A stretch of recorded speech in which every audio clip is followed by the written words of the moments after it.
Hey everyone, welcome back to Trek on the Tube. Today's video is going to be a bit different because it's mostly going to be theory crafting and speculation. But trust me, I'm not going to make a habit of it. However, I do feel it's important I talk about this considering this little theory is gaining in popularity. You see, on May the 4th, a fellow Star Trek content creator, Ketwolski, released a video about the next Star Trek movie. We're talking about the 4th movie in the Kelvin timeline, the 14th movie in the franchise. In his video, he theorized that the Kelvin timeline could be cancelled entirely by the events of the next film. Now let me explain. Apart from the fact that Zachary Quinto and Chris Pine both have been confirmed for the next Star Trek film, the only thing we really know is that Chris Hemsworth will reprise his role as George Kirk. George Kirk is our beloved Captain Kirk's father, and as we know from Star Trek 2009, he died.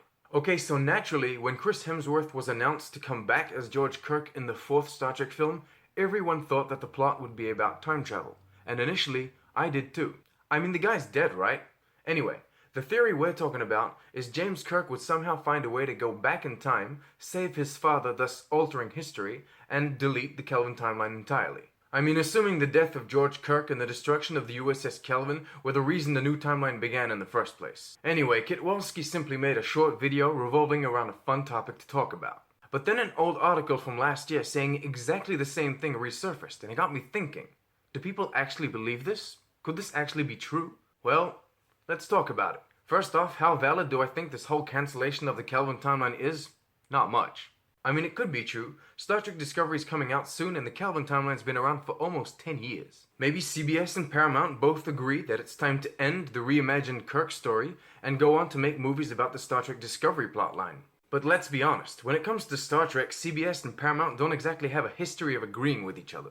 Also, no one can confirm just yet that Star Trek Discovery will be any good, and to completely trash an entire movie timeline based on a series that might be good is kind of a bigger risk. I know production on the film probably won't begin until the first season of Discovery is released. But still, CBS and Paramount both have very different and separate projects going. I really don't understand why one would influence the other.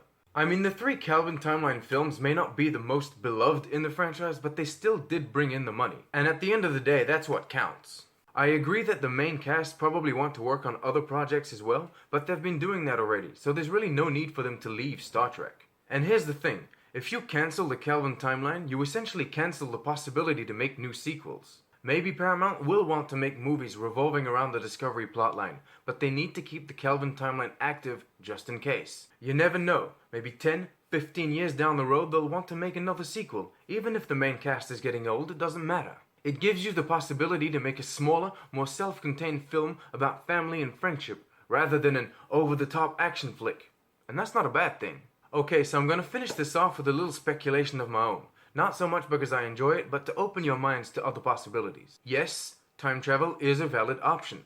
Maybe Kirk will go back in time, meet his father, then come back to an intact Kelvin timeline.